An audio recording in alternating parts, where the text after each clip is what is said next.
Fáilte róibh go Corcaí agus go háirithe an seo go Scoil Chócaireachta an Daingin. Tá muid chun seala caithfh libh in Nómh chun millseog álainn a dhéanamh. Mis Muireann agus an millseog atá againn in Nómh ná Potaí Beaga Líomóid agus ba muid a chur Brioscaráin leis. Now, nuair tá muid a déanamh aon bácáil, tá sé aontocht táchtach go mbíonn na Comhábhar go léir eile olibh againn agus mbíonn méid ceart acu ann. Chun an Brioscaráin a dhéanamh in Nómh, tá muid a gúsáid 220 gram plúr bán, tá muid a gúsáid 75 gram siúcra agus leis sin tá muid a chur roinnt im agus tá 125 gram im againn le dul isteach ann. Tá an im gearrthasús go mion agam agus sé có-éasca an Brioscaráin seo dhéanamh, just caithmuid gacrad isteach sa mheascadh le chéile, so muid a gúsáid mheascadh in Nómh. Muna bhfuil mheascadh agat is féidir beag agus spúnóg aimime a úsáid. So dír isteach lom an seo leis an plúr, isteach le sin an siúcra agus an im go léir agus é go hálainn. Agus tá muid chun an mheascadh a chur siúl agus tóghaigh sé seo thart gánú trí nómaid, ach muna bhfuil sé teach le chéile is féidir beagán beag isce a chur isteach leis. Agus tá méid chuna seo búta, agus leis sin bheadh an taes álainn atá againn. Agus tá muid chun an taes seo a dhéanamh isteach i briscí álainn, agus is féidir na briscí seo úsáid seachas don millseog seo, agus féidir na úsáid iad úsáid cuma do caithfí, do millseog eile nó aon rud mar sin, ach tugann an brisce seo just leibhéal difriúil don millseog. Tá sé tubh, tá millseog bóg agus bíonn sé go deas leis, tugann sin crunch don millseog. So, seo an taes atá agam inis, agus tá sé bra tubh agam. So tá maid chun roinnt pláisteach mín a chur seo agus é chuirteach sa cuisneoir ar fearthart ar leathóir. So bugaí mé an mheascadh as mo lí, agus leanana muid a raibh leis an chuid don millseog. Alright, tá an taes olibh agam inis, agus de rinnes é a roláil amach idir 2 fís páipéir. sé bhd níos éasca é roláil amach idir 2 fís páipéir. So dúsáid mé an roller mar seo, agus an níos tá sé seo olibh le gearra. So is féidir aon crotha dhéanamh dus na briscí. Tá gearrthóir beag agam an seo, mar ní mé ach a géirí briscí beag leis an millseog seo. Is féidir an millseog seo a bheithe go hálainn tar éis duine ar an trám, mar tá millseog éadrom go leor. Is íbal le mé féin tar éis de bheithe githe íosc nó aon rud le roinnt tuas ann mar príomhchóras, nó aon rud atá ró-thiubh tá millseog seo Oideas. Is féidir an millseog a dhéanamh ribhré comma, agus bíonn sé go bras sa cuisneoir ar feadh láú go má tá daoine teachta isteach den duine go mbíonn gacrad olibh. So is millseog an éasca agus an deas é. Tá mé chun na briscí an seo chur ar an trádara, agus tá an aon réidh agam go thart ar 180, má tá aon go mbíonn agat den ar 160 é, má tá an fan san aon is féidir dhéanamh ar 160, agus iad a chuirteach san aon ar fearthart ar 10 nómaid, 15 nómaid déag. Níl muid tá na briscí seo beag agam, má bhíonn siad níos mó caithfí de chuir isteach ar feadh tamalaín eile, ach níl muid a géirí go méid dáthartha. So tá méid chuní seo a chuirteach san aon inis, agus beidh siad de olibh agam an sin do millseog. So, chun an millseog a olibhú. Tá muid déanamh Potaí Beaga Líomóid mar a dúirt mé, agus tá millseog seo Oideas, agus tá muid a gúsáid roinnt t-uachtar ón dúthaigh atá againn, agus an tá dearg oring an seo Corcaí gofuil an irid sin ábhar againn ar fáil le roinnt álainn a olibhú.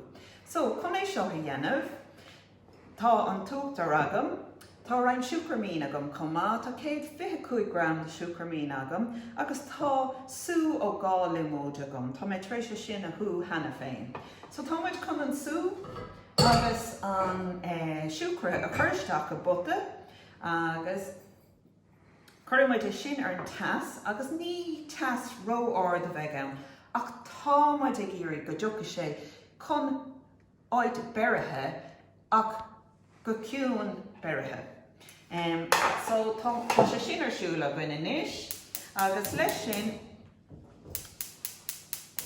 támuid chun an uachtar ar chur siúl cuma agus tá an t-uachtar I buta tá beagán níos mó agam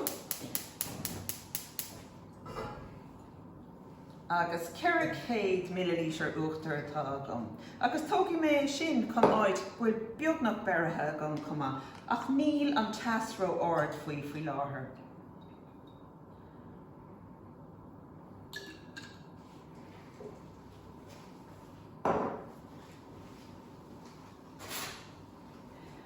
Agus nuair atá muid a déanamh an líomóid agus an siúcra, is gá é mheascadh beagán iad chéile ar agla go mbíonn an siúcra ag bun na buta.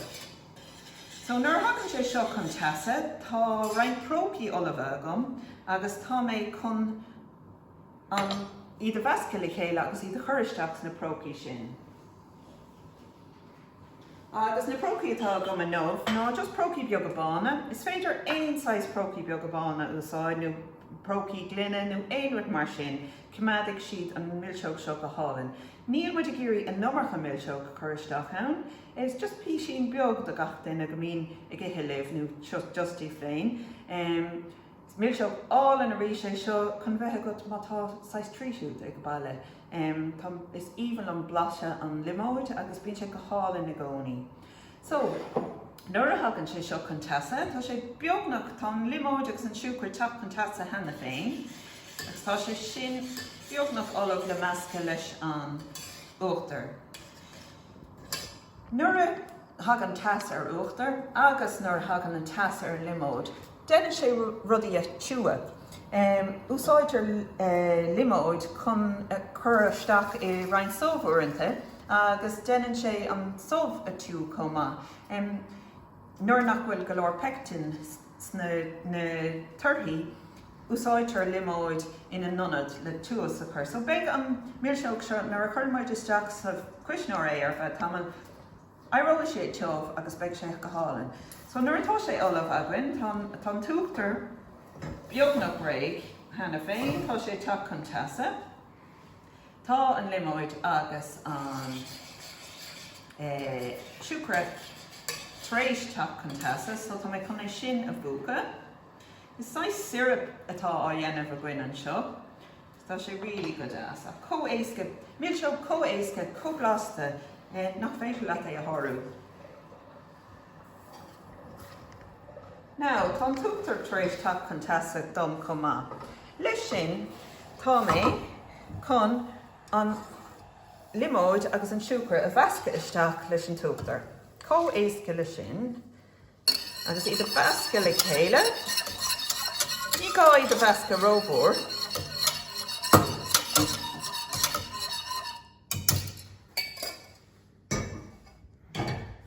Agus tá muid chun é sin a chuiristeach I grúscín beag, agus go me sé bhfuil níos éasca é chuirmach na fotaí. Now, dhearmid thart ar 6 puta as na Comhábhar atá agam. So, tá muid chun é sin a chuiristeach an sin. Agus a rís an seo.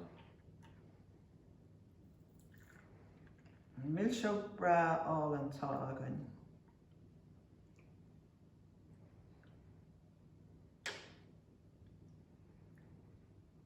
Agus chuir mé seo isteach sa cuisneoir ar thart ar 6 uair mar a luú mé nó thar oíche más féidir bínas a bear.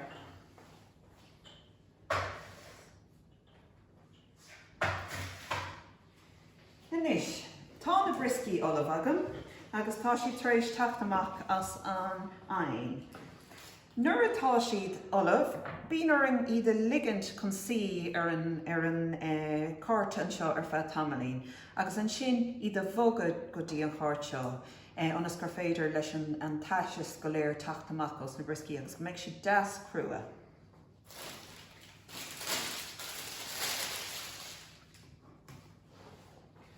Nuair atá muid á bhoga, bogí muid mar seo hiad ón cart agus cuireann muid an slán an seo hiad. So tá si tríos éirí anna crú a hena féin ó tháinig ar amach ón aghain.